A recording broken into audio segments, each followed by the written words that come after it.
Imagine एक ऐसा आदमी जो दुनिया की हर सोशल नॉर्म को चैलेंज करता है, जो ना पैसा चाहता है, ना पावर, ना लग्जरी, जो सिर्फ अपनी टर्म्स पे जीना चाहता है, जिसे सोसाइटी के रूल्स सिर्फ एक जोक लगते हैं।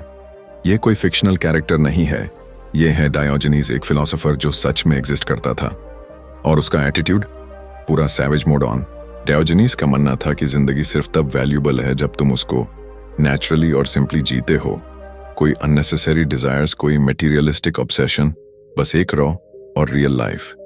सोसाइटी का बिगेस्ट प्रॉब्लम उसके नज़र में यह था कि लोग अपनी असली ज़रूरतों से ज़्यादा चाहते हैं, और जब तुम चाहने लगते हो तभी तुम कंट्रोल होने लगते हो। स्टेटस, पैसा, इज्जत, ये सब इल्यूजन्स हैं जो इंसान को बांध कर रखते हैं। इसीलिए डियोजेनीस ने डिसाइड किया कि वो इन सब से दूर रहेगा। एक बार उसने देखा कि एक लड़का सिर्फ हाथ से पानी पी रहा है, तो उसने अपना ग्लास भी फेंक दिया। बोला, अगर एक लड़का बिना किसी चीज के जी सकता है तो मैं भी। उसका एटीट्यूड सिर्फ सिंप्लिसिटी तक लिमिटेड नहीं था, वो हिपोक्रेसी का भी मजाक उड़ाता था। सोसाइटी के लोग एक चीज बोलते थे और दूसरी करते थे, और डायोजेनीस काम ही ऐसा करता था कि उनका डबल स्टैंडर्ड एक्सपोज हो जाए। पब्लिक प्लेसेस में ऐसे काम करता जो एक्सेप्टेबल नहीं थे, ताकि लोग अपने बनाए हुए फेक रूल्स को समझ सकें। लोग उसे कहते कि ये सब गलत है, और वो कहता, गलत तो तुम लोग भी करते हो, बस छुप कर। एक बार अलेक्जेंडर द ग्रेट, जो दुनिया का सबसे पावरफुल आदमी था, डायोजेनीस के पास आया। उसने कहा, मैं तुम्हारे लिए कुछ भी कर सकता हूं, बस बताओ क्या चाहिए। डायोजेनीस ने बिना झिझक बोला, हट जा, धूप लेने दे। सोचो, एक आदमी जो दुनिया जीत चुका है, जो रजाओं का भी रजा है, उसको एक फकीर ये कह रहा है कि तू हट जा, क्योंकि मुझे धूप का मजा लेना है। ये एक स्टेटमेंट नहीं था, ये एक एटीट्यूड था, पावर, अथॉरिटी और फेम की टोटल डिसरिगार्ड।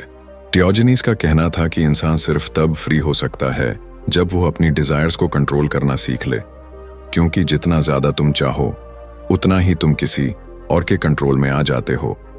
ये फिलॉसफी सिंपल थी, लेकिन लोगों के लिए डाइजेस्ट करना मुश्किल था, क्योंकि हर कोई किसी ना किसी इल्यूजन में जी रहा था। किसी को पैसा चाहिए, किसी को रिस्पेक्ट, किसी को पावर। पर डायोजेनीस, उसको सिर्फ आजादी चाहिए थी, बिना किसी रिस्ट्रिक्शन के जीने की। जब उसे पूछा गया कि उसके मरने के बाद उसका क्या किया जाए, तो उसने कहा, मुझे किसी भी जंगल में फेंक देना, मुझे कोई फर्क नहीं पड़ता। लोग शॉक्ड हो गए। बोला, अगर तुम्हें कोई प्रॉब्लम हो तो एक स्टिक रख देना, ताकि अगर कोई जानवर मेरे बॉडी को खाने आए तो मैं उसे हटा सकूं। लोग बोले, पर जब तुम मर चुके होगे तो तुम कैसे हटाओगे?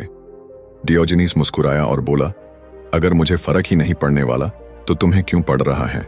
आज भी अगर किसी को मिनिमलिज्म या फ्रीडम का असली मतलब समझना है, तो डायोजेनीस की लाइफ एक परफेक्ट एग्जाम्पल है। वो एक फिलोसोफर नहीं, एक थॉट रेवोल्यूशन था। उसके आइडियाज आज भी रेलेवेंट हैं, क्योंकि सोसाइटी आज भी वैसे ही इल्यूजन्स में जी रही है। अगर तुम्हें सच में फियरलेस और रियल लाइफ जीनी है, तो शायद तुम्हें भी कभी ना कभी डायोजेनीस जैसे सोचना पड़ेगा।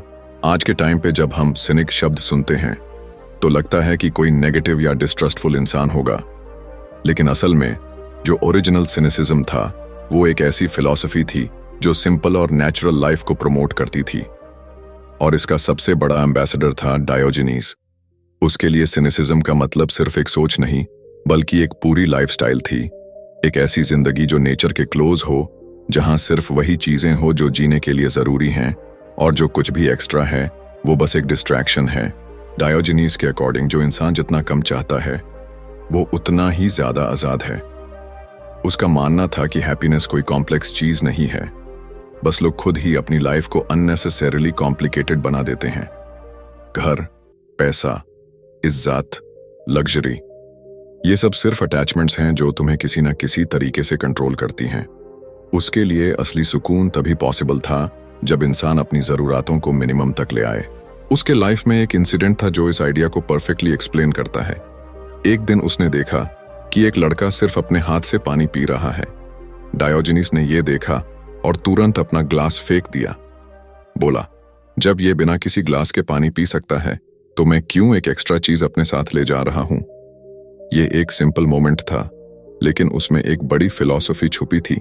जो चीज जरूरी नहीं है वो सिर्फ एक बर्डन है। सिनिसिज्म का असली मतलब था सेल्फ सफिशिएंसी। डायोजेनीज के लिए लाइफ का मकसद सिर्फ सरवाइव करना नहीं, बल्कि बिना किसी अननेसेसरी एक्सपेक्टेशन के जीना था। वो कहता था कि जो चीज इंसान के कंट्रोल में ही नहीं है उसके पीछे भागना बेकार है। अगर तुम चाहते हो कि लोग तुम्हें पसंद करें तो तुम उनकी अप्रूवल के गुलाम हो। अगर तुम चाहते हो कि तुम्हारे पास बहुत पैसा हो तो पैसा तुम्हें कंट्रोल करेगा। इसीलिए उसने डिसाइड किया कि वो किसी भी ऐसी चीज का पार्ट नहीं बनेगा जो उसके फ्रीडम को छीनता हो। आज भी अगर देखा जाए तो डायोजेनीज की ये फिलॉसफी उतनी ही रेलेवेंट है जितनी तब थी। लोग आज भी मटेरियलिज्म के चक्कर में उलझे हुए हैं, सोशल मीडिया पे लाइक्स और वैलिडेशन के पीछे भाग रहे हैं। हर कोई और ज्यादा कमाना चाहता है और ज्यादा लग्जूरियस लाइफ जीना चाहता है। लेकिन जो चीज सबसे कम लोग समझते हैं वो ये है कि जितना ज्यादा तुम चाहोगे उतना ज्यादा तुम किसी और के कंट्रोल में आ जाओगे।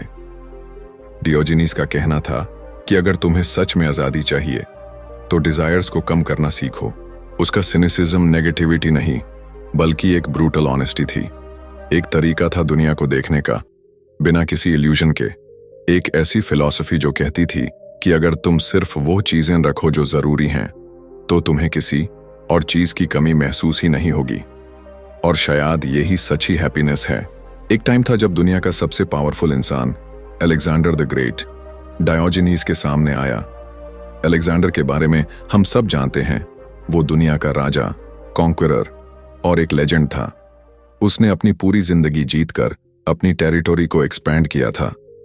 पर जब वो डायोजेनीज के पास गया तो उसने अपनी पावर को एक मोमेंट के लिए भी अपना नहीं समझा। अलेक्जेंडर ने डायोजेनीज से पूछा, मैं तुम्हारे लिए क्या कर सकता हूं? दुनिया का सबसे पावरफुल इंसान जो अपने एम्पायर की बाउंड्रीज को एक्सपैंड कर रहा था, उसने एक फकीर फिलोसोफर से यह सवाल किया। लोग सोच रहे होंगे कि अलेक्जेंडर को डायोजेनीज से कुछ बड़ा प्यार हो गया होगा या फिर उसने उसकी फिलॉसफीज को अप्रिशिएट किया होगा। पर डायोजेनीज ने जवाब दिया, हट जा, धूप लेने दे। बस ये रिप्लाई एकदम चिल मोड में बिना किसी हेसिटेशन के दिया गया था। डायोजेनीज ने ना तो किसी तारीफ की जरूरत समझी ना किसी पावर या फेम की। वो सिर्फ इतना चाहता था कि अपनी लाइफ को अपने तरीके से जिए बिना किसी एक्सटर्नल वैलिडेशन के। ये मोमेंट हमें ये बताता है कि डायोजेनीज को पावर और रिकॉग्निशन से कोई फर्क नहीं पड़ता था। उसके लिए जिंदगी की असली खुशी किसी और चीज से नहीं, बस अपने अपने टर्म्स पे जीने में थी। अब सोचो, अलेक्जेंडर द ग्रेट जैसे पर्सन को यह जवाब देना, इतना बड़ा अपमान और डिसरिगार्ड। यदि डायोजेनीज का फियरलेस एटीट्यूड जो उसने अपनी लाइफ में कभी कॉम्प्रोमाइज नहीं किया। डायोजेनीज के लिए वो मोमेंट इतना ज्यादा इंपॉर्टेंट था कि उसने अपनी आजादी और सिंप्लिसिटी को सबसे ज्यादा प्रायोरिटी दी। अलेक्जेंडर को यह समझना था कि उसकी दुनिया के राजा होने का कोई मतलब नहीं था अगर उसके पास वो चीजें नहीं थी जो डायोजेनीज के पास थी, सच्चाई, इंडिपेंडेंस और एक सिंपल लाइफ। डायोजेनीज का यह जवाब सिर्फ एक विटी रिटॉर्ट नहीं था, ये एक स्टेटमेंट था, मुझे तुम्हारे पावर से कोई फर्क नहीं पड़ता, बस मुझे अपनी जिंदगी जीने दो। डायोजेनीज का लाइफस्टाइल और उसका अप्रोच मिनिमलिज्म के अल्टीमेट एग्जाम्पल के रूप में जाना जाता है। और यह मिनिमलिज्म कोई फैशनेबल ट्रेंड नहीं था, यह उसकी फिलॉसफी थी जो उसने अपनी लाइफ में इंप्लीमेंट की थी। डायोजेनीज एक बैरल यानी एक लार्ज पॉट में रहता था। कोई फैंसी घर, कोई लग्जूरियस लिविंग कंडीशंस नहीं, बस एक पॉट और उसके आसपास का सिंपल नेचुरल एनवायरनमेंट। जब हम बात करते हैं मिनिमलिज्म की तो हम अपनी लाइफ को सिंप्लीफाई करने की बात करते हैं। डायोजेनीज ने इस फिलॉसफी को अपनी जिंदगी का हिस्सा बना लिया था। वो ये मानता था कि एक इंसान को सिर्फ अपनी बेसिक जरूरतों की चीजें चाहिए होती हैं, खाना, पानी और थोड़ा सा शेल्टर। बाकी सब चीजें तो डिस्ट्रैक्शंस हैं। वो किसी भी टाइप की मटेरियलिस्टिक चीजों को अपने लाइफ में जगह नहीं देता था। उसका एक बार का इंसिडेंट इस फिलॉसफी को परफेक्टली समझाता है। एक दिन वो अपने डेली लाइफ में कुछ काम कर रहा था और उसने देखा कि एक लड़का हाथ से पानी पी रहा था। डायोजेनीज ने यह देखा और अपने ग्लास को फेंक दिया। वो बोला, अगर ये लड़का बिना ग्लास के पानी पी सकता है तो मुझे भी ग्लास की कोई जरूरत नहीं। यह एक छोटा सा एक्शन था पर इसमें बहुत बड़ा मैसेज था। अगर हम अपनी जिंदगी को सिंप्लीफाई करेंगे तो हम अपनी असली जरूरतों पर फोकस कर सकेंगे और जो चीजें हमारे लिए जरूरी नहीं हैं उन्हें छोड़कर हम ज्यादा फ्री और कंटेंट हो सकते हैं। डायोजनीस के लिए यह सिर्फ एक छोटा सा स्टेप था अपने लाइफ को सिंप्लीफाई करने का, लेकिन यह उसका बिलीफ था कि ज्यादा चीजों की जरूरत नहीं है। अगर हम अपनी बेसिक नीड्स को फुलफिल कर रहे हैं तो बाकी सब काम करने की जरूरत नहीं। आज भी यह थॉट प्रोसेस जो डायोजनीस ने अपनाया था बहुत रेलेवेंट है। हम सब हर दिन अपनी लाइव्स में ज्यादा से ज्यादा चीजों को एक्यूमुलेट करते जा रहे हैं, पर डायोजनीस के पर्सपेक्टिव से देखा जाए तो ये चीजें हमारी रियल हैप्पीनेस को ब्लॉक करती हैं। अगर हम अपनी जिंदगी को सिंप्लीफाइड रखते हैं, अपने बेसिक नीड्स को फुलफिल करते हैं, तो हम इमोशनल और मेंटल पीस पा सकते हैं। डायोजनीस का लाइफ एक रिमाइंडर था कि एक्सेस और लग्जरी की चेस में हम अपनी असली खुशी खो देते हैं। डायोजनीस का लाइफ एक वॉकिंग प्रोटेस्ट था जो हर दिन सोसाइटी के रूल्स और हिपोक्रेसीज को चैलेंज करता था। उसने अपने जीने के तरीके से यह दिखाया कि सोसाइटी किस तरह अपने डबल स्टैंडर्ड्स के साथ जीती है, और वो सिर्फ थ्योरी में नहीं बल्कि अपने एक्शंस के थ्रू लोगों को उनकी हिपोक्रेसीज दिखाता था। डायोजनीस के लिए अगर तुम अपने एक्शंस से किसी सोसाइटी के नॉर्म्स को चैलेंज नहीं कर रहे हो तो तुम बस उसी सिस्टम का पार्ट हो जो सिर्फ दिखावा करता है। डायोजनीस पब्लिक प्लेसेस पे ऐसे काम करता था जो सोसाइटी को अनएक्सेप्टेबल लगते थे, ताकि लोग अपने ही डबल स्टैंडर्ड्स को समझ सकें। सोसाइटी अपने नॉर्म्स और एटिकेट्स के नाम पे लोगों को रूल फॉलोइंग मशीन्स बनाता है, जहां एक गलत काम भी अगर पब्लिकली एक्सेप्टेड हो तो लोग उसे इग्नोर करते हैं। डायोजनीस ने यह सब एक्सपोज करने के लिए अपनी डेली लाइफ में इंटेंशनली ऐसे काम किए जो नॉर्म के अगेंस्ट थी। एक फेमस एग्जाम्पल है जब डायोजनीस एक पब्लिक प्लेस पे बिना किसी हेजिटेशन के अपनी बॉडीली फंक्शंस को ओपनली परफॉर्म कर रहा था। वेस्ट को ओपनली एलिमिनेट करना, खाना खाना एटसेट्रा। यह सब देखकर लोग शॉक हो गए, पर डायोजनीस का यह मकसद था कि वो लोगों को दिखाए कि उनके सो कॉल्ड एक्सेप्टेबल नॉर्म्स किस तरह अब्सर्ड हैं। उसका यह कहना था कि लोग दूसरों की लाइफ पे रूल्स लगाकर अपनी खुशी और फ्रीडम को छुपाते हैं, जबकि असली लिबर्टी तो अपनी अपनी टर्म्स पे जीने में होती है। डायोजनीस का यह एटीट्यूड लोगों को यह समझाने का था कि हर चीज को एक सोशल कंस्ट्रक्ट बना दिया गया है। जो चीजें सोसाइटी में एक्सेप्टेबल हैं वो ज्यादातर किसी पर्टिकुलर पावर या हायरार्की के इन्फ्लुएंस से होती हैं, और जो चीजें सोसाइटी में अनएक्सेप्टेबल हैं वो सिर्फ उन्हीं नॉर्म्स को चैलेंज करने का तरीका होता है। उसका यह एक्सट्रीम बिहेवियर जो लोगों को अनकंफर्टेबल फील कराता था, असली में एक वेकअप कॉल था। वो ये चाहता था कि लोग अपने डेली लाइव्स में अपने रूल्स और रिचुअल्स को समझें और सोच समझकर फॉलो करें, न कि बस ब्लाइंडली किसी सोशल कंस्ट्रक्ट को अपनाएं। डायोजनीस का यह अप्रोच आज भी हमें यह सिखाता है कि कभी कभी जो चीजें हम सोसाइटी में ब्लाइंडली फॉलो करते हैं वो हमारे असली थॉट्स और नीड्स के अगेंस्ट हो सकती हैं। अगर तुम अपने असली इमोशंस और डिजायर्स को फॉलो करते हो तो तुम्हें कभी भी उन सोशल नॉर्म्स के साथ कॉम्प्रोमाइज नहीं करना चाहिए जो सिर्फ दिखावा करते हैं। डायोजनीस का एक इंपॉर्टेंट पर्सपेक्टिव था कि दुनिया के ज्यादातर लोग अपने लाइफ को एक इल्यूजन के जैसे जीते हैं।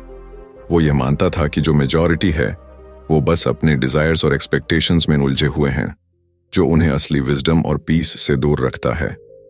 सब लोग अपनी लाइफ में कभी ना कभी छोटी बड़ी चीजें चाहते हैं। कुछ लोग सक्सेस की चेस में, कुछ पावर, फेम या रिलेशनशिप्स की चेस में। पर डायोजनीस का कहना था कि ये सब सिर्फ डिस्ट्रैक्शंस हैं जो असली विजडम से दूर ले जाती हैं। उसका मानना था कि रियल विजडम तभी आती है जब तुम अपनी डिजायर्स को कंट्रोल करना सीख जाते हो। जब तुम्हें यह समझ में आ जाता है कि तुम्हारे अंदर जो भी नीड्स और वांट्स हैं वो तुम्हें इमोशनल और मेंटल पीस नहीं दे सकते, तो तभी तुम लाइफ को एक हायर लेवल पे समझना शुरू करते हो। उसके लिए फूलिशनेस ये थी कि इंसान अपने डिजायर्स और एक्सपेक्टेशंस के पीछे भागता रहे और अपने माइंड को कभी भी सेटिस्फाई नहीं कर पाए। डायोजनीस ने यह पॉइंट बहुत क्लियर किया था कि अगर तुम अपने डिजायर्स को कंट्रोल कर सकते हो तो तुम सबसे वाइज इंसान बन जाते हो। जब तुम्हें यह समझ में आता है कि जो तुम चाह रहे हो वो तुम्हें ट्रू हैप्पीनेस नहीं दे सकता, तो तुम अपने लाइफ को अपनी टर्म्स पे जीने लगते हो। तुम्हारा पीस तुम्हारे एक्सटर्नल सर्कमस्टेंसेस पे डिपेंडेंट नहीं रहता। जब तुम अपने डिजायर्स को कंट्रोल कर लेते हो तुम अपने इंटरनल पीस को सिक्योर करते हो। उसका यह भी कहना था कि जो लोग मटेरियलिस्टिक चीजें चाहते हैं या जो अपने लाइफ में किसी और चीज की चेस में हमेशा बिजी रहते हैं वो असली विजडम से कभी दूर नहीं हो सकते। वो सिर्फ अपने ही बनाए हुए इल्यूजन्स में जीते हैं। डायोजनीस का लाइफ इस बात का परफेक्ट एग्जाम्पल था कि कैसे एक इंसान अपनी जरूरत को मिनिमम रखे, अपने डिजायर्स को कंट्रोल करे और इस दुनिया में रियल फ्रीडम और विजडम पाए। आज भी अगर देखा जाए तो हमारे आसपास जो लोग अपने डिजायर्स के पीछे भाग रहे हैं वो अपने लाइफ में कभी सेटिस्फैक्शन नहीं पा सकते। जब तक हम अपनी एक्सपेक्टेशंस को रियलिस्टिक नहीं बनाते और जब तक हम अपने डिजायर्स को कंट्रोल नहीं करते तब तक हम भी उसी इल्यूजन में जीते रहेंगे। डायोजनीस की विजडम यह थी कि अपने डिजायर्स को कंट्रोल करने से इंसान को असली फ्रीडम और हैप्पीनेस मिलती है जो दूसरा कुछ नहीं दे सकता। डायोजनीस का एक और बहुत सिग्निफिकेंट आइडिया था जो उसने अपनी डेथ के बारे में एक्सप्रेस किया। उसने अपनी डेथ के बारे में बोला था, मुझे किसी भी जंगल में फेंक देना, मुझे कोई फर्क नहीं पड़ता। यह स्टेटमेंट उसकी फिलॉसफी को परफेक्टली सम अप करता है कि उसके लिए लाइफ और डेथ, बॉडी और आफ्टर लाइफ सब कुछ इरेलेवेंट था। डायोजनीस के लिए जिंदगी की असली वैल्यू उसके जीने के तरीके में थी, न कि उसके फिजिकल एग्जिस्टेंस या किसी पोस्ट डेथ बिलीफ में। उसका यह कहना था कि बॉडी का डेथ के बाद कोई इंपॉर्टेंस नहीं है। वो ये समझता था कि हम अपने बॉडी को इतना ज्यादा इंपॉर्टेंस देते हैं जबकि असली वैल्यू तो हमारे थॉट्स और एक्शंस में होती है। बॉडी एक टेम्पररी थिंग है जो एक दिन खत्म हो जाएगी, लेकिन जो हम अपनी जिंदगी में करते हैं वो हमारे असली लेगेसी होती है। उसने डेथ को बस एक नेचुरल प्रोसेस माना जो हमारे कंट्रोल में नहीं होता और इसलिए उसका डेथ से डरना या उसे रिलेटेड कोई स्पेशल कंसर्न भी नहीं था। डायोजनीस का यह बिलीफ उसके total rejection of societal norms को दिखाता है। जब सोसाइटी डेथ और आफ्टर लाइफ के बारे में इतनी कॉम्प्लिकेटेड और स्पिरिचुअल थ्योरीज बनाती है तो डायोजनीस का पर्सपेक्टिव बिल्कुल सिंपल था, मुझे कोई फर्क नहीं पड़ता। वो अपनी फिजिकल बॉडी को इतनी इंपॉर्टेंस नहीं देता था, इसलिए वो डेथ को एक इनएविटेबल चीज समझता था जिसे बस एक्सेप्ट कर लेना चाहिए। ये फिलॉसफी हमें ये भी बताती है कि जब हम अपनी लाइफ को इतनी ज्यादा अटैच करते हैं फिजिकल चीजों से जैसे बॉडी, फेम या पोस्ट डेथ बिलीफ्स, हम असली फ्रीडम को मिस करते हैं। डायोजनीस के लिए ट्रू फ्रीडम तब थी जब तुम अपने फिजिकल एग्जिस्टेंस और सोसाइटल बिलीफ्स के बियॉन्ड सोच पाते थे। इसलिए वो अपनी डेथ को भी एक नॉर्मल पार्ट ऑफ लाइफ समझता था और उसने कभी अपने आफ्टर लाइफ के बारे में चिंता नहीं की। आज भी डायोजनीस की ये फिलॉसफी हमारे लिए एक रिमाइंडर है कि हमें अपनी लाइफ को अननेसेसरीली कॉम्प्लेक्स नहीं बनाना चाहिए। जब हम अपने बॉडी और डेथ के कॉन्सेप्ट्स को सिंपल तरीके से समझकर एक्सेप्ट कर लेते हैं तभी हम असली पीस और फ्रीडम को एक्सपीरियंस करते हैं। डायोजनीस का यह एटीट्यूड लाइफ को एक रॉ और नेचुरल तरीके से जीने का था और डेथ को एक नेचुरल एंड समझना उसका एक लॉजिकल पार्ट था। तो दोस्तों, वीडियो कैसी लगी कमेंट्स में जरूर बताना। मिलते हैं नेक्स्ट वीडियो में, तब तक के लिए बाय बाय।